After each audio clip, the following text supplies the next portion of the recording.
Update. Am I the a-hole for cooking my boyfriend's family Chinese food instead of Chinese food? Original post. I was born in China, but my parents and I moved to the West when I was little. So, I was raised mostly Westerner. But my parents still managed to teach me many Chinese traditions, including food, and I sometimes still cook what they cook. So, I've been with my boyfriend for about 3 years and he lives with me at my place. This Christmas, his family, mom, dad, sister, and nephew, came to visit him from his birth country of Spain for the first time in years. I was excited because I never had a chance to meet them in person. They arrived a few days before Christmas. He went to pick them up at the airport while I was working, so when I came home, they were already there. The meeting didn't go well as I would wish, because the little nephew, as soon as he saw me, started doing the eye-stretching thing. He was immediately reprimanded by his mom and grandparents, but the following days he made a lot of racist jokes in Spanish like, "What do you call someone who doesn't take a shower in Chinese? Shin shan poo." And he was barely reprimanded for that. Besides that, Christmas went great, and the next day we woke up very late. The nephew started saying that he wanted Chinese food for lunch, so my boyfriend's parents asked me if I could make it. I said sure, I was glad to do it. I cooked something my parents would do in a special occasion like these and served the table in a very traditional way, with chopsticks and everything. Then I called everybody to the table and instantly saw their disappointed faces. The nephew said, "What's this?" To which I said, "Chinese food." He grunted and said, "No, it's not," and started to throw a fit. His mom calmed him down, then boyfriend's parents told me, "This isn't what we were expecting."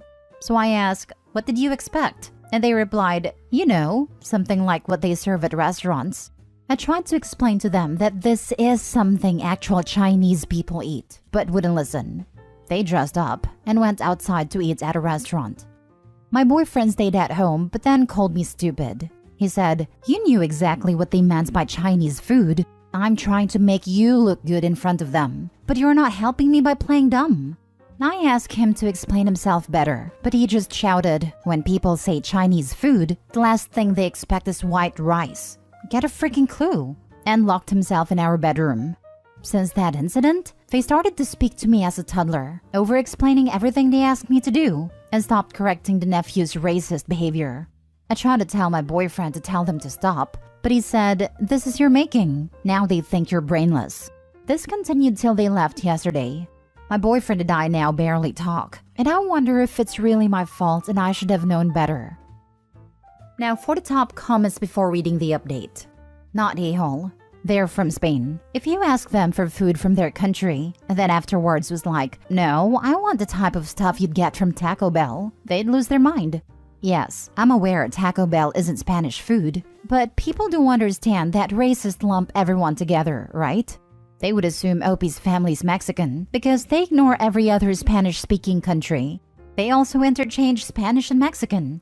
They're racist, and so is your boyfriend. And cut the cord and find someone who can appreciate your culture.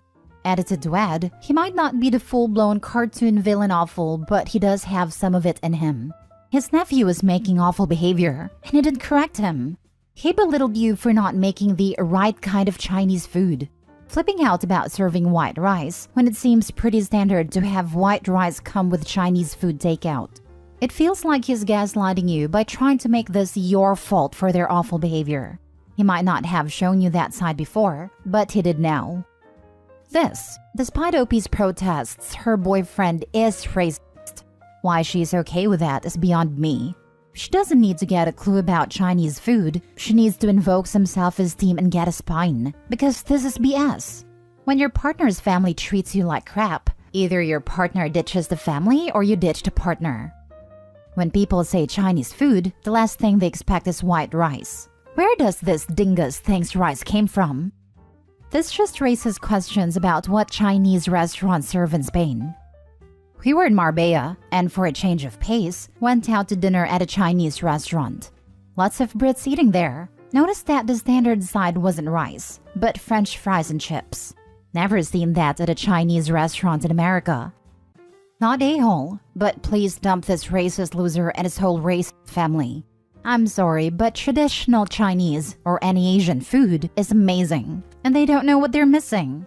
Anyone who tries to pin their family's abuse of you on you is just as bad. This is really telling. I'm trying to make you look good to them. I'm sorry, but they came into your house, and it's expected for you to have to kiss their butts? No, dump the whole trash family. In addition to being racist, Opie's boyfriend had a gall to call her stupid and brainless for doing exactly what his family asked her to do. He clearly doesn't respect her as a person, and has proven that he'll side with his family no matter how poorly they speak to and treat her. Does your boyfriend help pay the rent and bills? Does he insult you a lot? Does he often criticize how you do things? Do you ever feel like you need to always cater to what he wants to have peace in the household? Who makes the decisions in your household? Do you both discuss things and decide on what to do? Or is he the only one making decisions that you were expected to just follow? Did you tell him you did not like the way you were treated by his family and the way he acted? If he still does not realize how wrong he and his relatives were, then that should show you what kind of person he is. I read this and had to go to the bathroom to cry a little. My answer to every single one of those questions might be upsetting for you. I never thought about it, and I'm just speechless right now. Now for the update. Hi, I'm alive. I'm sorry for disappearing for so long. A lot has happened in the last weeks, and sorry if I'm not very detailed. I'm very tired today. For those who already know my story, my boyfriend allowed his family to be racist to me. So after his family left, I tried to break up with him, but he wouldn't let me end the relationship. I tried talking to him, but he would say something along the lines of, "I'm not breaking up with you." I talked to my family about it. They were furious at him, and I had their support, especially my father. I'm so glad that they were by my side. I went to my place with my father to confront my boyfriend and break up once and for all. He didn't take it well, shouted that I can't break up with him, and he won't end a relationship. That's where my dad intervened, and they started fighting. Like fist fighting. My dad ended up being hurt, but he also landed some hits on my boyfriend. I was horrified, crying, screaming, and with no idea of what to do. My boyfriend then grabbed me, got my purse, and threw me out, and my dad followed me. He locked himself in, and we started hearing him breaking stuffs. My keys and phone were in the purse, so I couldn't go back in. So Dad called the police. They arrived like half an hour later. During that entire time, we did hear him breaking stuffs. When the cops finally arrived, tried to talk to him, but he wouldn't respond. So they broke the door, and after another fight, they arrested him. I walked inside my place with another cop and my dad, and everything was destroyed. Everything he could break was broken. From glasses, to plates, to mirrors, to holes in the walls. Every TV, my computer, my phone, coffee maker, etc. Dad pressed charges immediately. I'm terrified, and I'm still terrified. We had a trial and he is in jail now, but I think he might be deported to Spain. I'm not sure. I'm still in therapy and still living with my parents. Some of my stuffs were repaid, but I'm still not ready to come back home. Sometimes I still wake up crying in the middle of the night. I don't know if I regret standing up for myself or if I will be able to trust people in the future. I might die alone without a husband or children, and that makes me sad. I had self-ending thoughts, but I find things that make me want to stay alive. I don't know when I will feel good for real, but progress has been made. Oh, and my ex-boyfriend's family are still trying to reach me to insult me and make me feel even worse for sending him to jail. I block them, but always find yet another phone number to call me from or a temporary email address. If you are reading this, thank you. I am so incredibly proud of you. You are a DV survivor. You and your father stood up to your disgusting abuser and finally got out of that awful relationship. This was so important for your health and safety. You did everything right. I'm so sorry you have had to endure so many terrible crimes. He never should have assaulted you, your father, or your personal items. He is a sorry excuse for a human being.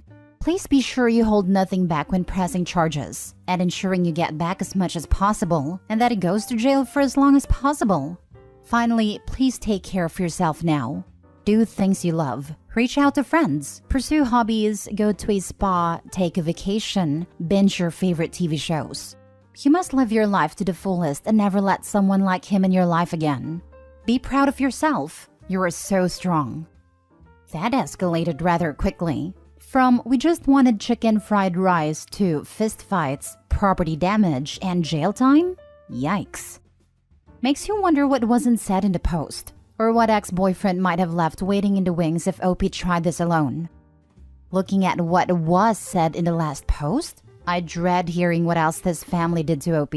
I mean, she cooked an authentic, and I'm certain, delicious Chinese dish that was close to her heart. And it was declared she was a brainless moron for not cooking westernized food.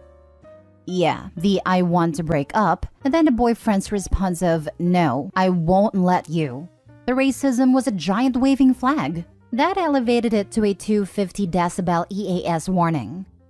He sounds like the kind of racist craphead who thinks Asian women are demure and obedient and exotic, and fetishizes them to suit his ideals. Would not shock me if that was his stance. I am Chinese, and I've had to explain to people that what is commercially served in Chinese restaurants isn't always a good representation of what Chinese people actually eat at home. For example, lemon chicken isn't a traditional Chinese dish, and neither is General Tso's chicken. The boyfriend and his family is rotten, and I'm glad the OP got rid of him. Totally. An Indian friend of mine is the same about things like butter chicken. I'd love to try traditional Chinese food. OP would have made that from scratch and was probably quite time-consuming. That family's trash. Last story. Am I the a-hole for telling my sister-in-law that she doesn't have room to criticize the way I support my daughter's passions when her own husband is barely involved with her kids? My daughter Cameron is very artistic. Cam likes doodling and using certain online animation apps, but her preferred way to express herself is through street art such as graffiti. I have found an art class that specializes in graffiti for Cameron, as well as gotten her connected with specific zones where graffiti is allowed. She's staying out of trouble and it makes her happy, so I don't see any issue with it and encouraged her hobby. Some context about my sister-in-law Sydney is that she has 2 daughters, Eden and Ava, and her husband Benjamin is not involved with the girls at all.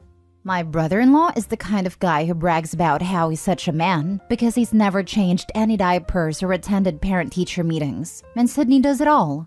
He's seemingly oblivious to the fact that this does not impress nor earn him respect from other fathers his age. Sydney constantly makes excuses for Benjamin's lack of involvement with Eden and Ava. Things along the lines of how it's her responsibility as the mother, or that since he makes more money, it is not his responsibility to step up as their father. Sydney seems to have internalized misogyny herself. I bring all that up because Sydney has become very vocal about her disapproval of Cam's graffiti hobby, and a lot of her complaints seem to be misogynistic. Things along the lines of how Cameron is 14, becoming a young woman, and needs to start acting like it. And that I should move her into classes for a more appropriate, feminine form of art like watercolors. I told Sydney that, unless Cam wants to, I would not be changing her art class or discouraging her graffiti. She's staying out of trouble, and it makes her happy. I see no issue with her hobby. Sydney called me irresponsible and said to think about the kind of potential partners Cam would attract with a hobby like graffiti. She then said that if Cameron keeps doing graffiti, she will eventually hang around a bad crowd and get into drugs. I told Sydney that she doesn't have room to criticize the way I support Cam's passions when her own husband is barely involved with Eden and Ava. Sydney and I got into an argument where I admittedly was yelling back at her. My wife had us de-escalate, told Sydney off, and we left. Once we got home and things cooled off, my wife explained that she did not regret telling Sydney off over the drug comment. But throwing Benjamin's lack of involvement in Sydney's face was just a low blow in my end. And that 2 wrongs don't make a right, since I could have addressed Sydney's comment without bringing the situation with Benjamin into it. I do see my wife's side and realize that bringing up Benjamin was a low blow. The 2 friends I brought it up to, however, said that Sydney had it coming, and that in a way, I helped Sydney because she needed to look at herself and her own family dynamics in the mirror. Now I'm conflicted. Am I the a-hole? Not the a-hole. Your sister-in-law has essentially said that you have exposed your daughter to a bad crowd and that she's likely to get into drugs. She has offered her opinion that you should be encouraging more feminine art for her. What you should have said is, "Thank you for caring about my daughter. I'm happy for her to do this and I'm confident that it's safe. I don't think it'll expose her to a life of drug taking." I'm glad we can have these open chats about our kids because I've been feeling some concern for a while about the impact that your husband's neglect of Eden and Ava might be having on them. I'm worried that they don't have a strong bond with him and that in the future, they might exhibit some worrying attention-seeking behaviors from the males in their lives.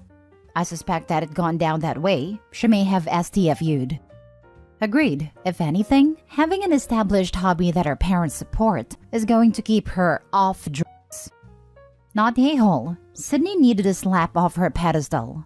It's always entertaining when people don't look at their own life and try to control others. Her husband is an a-hole, and she's a bigger a-hole for allowing him to treat her and her kids that way.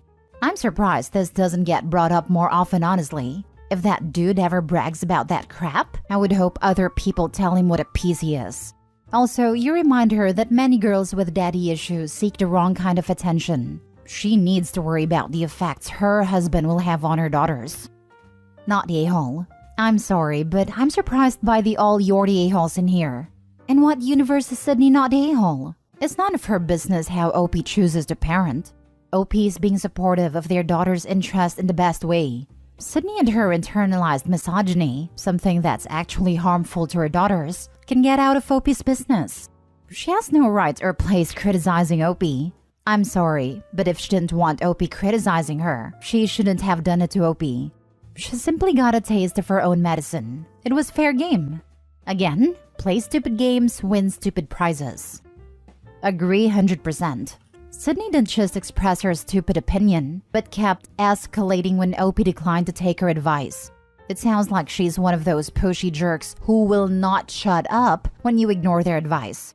OP gave her a taste of her own medicine, and she didn't like it. Too bad. OP is not the a-hole.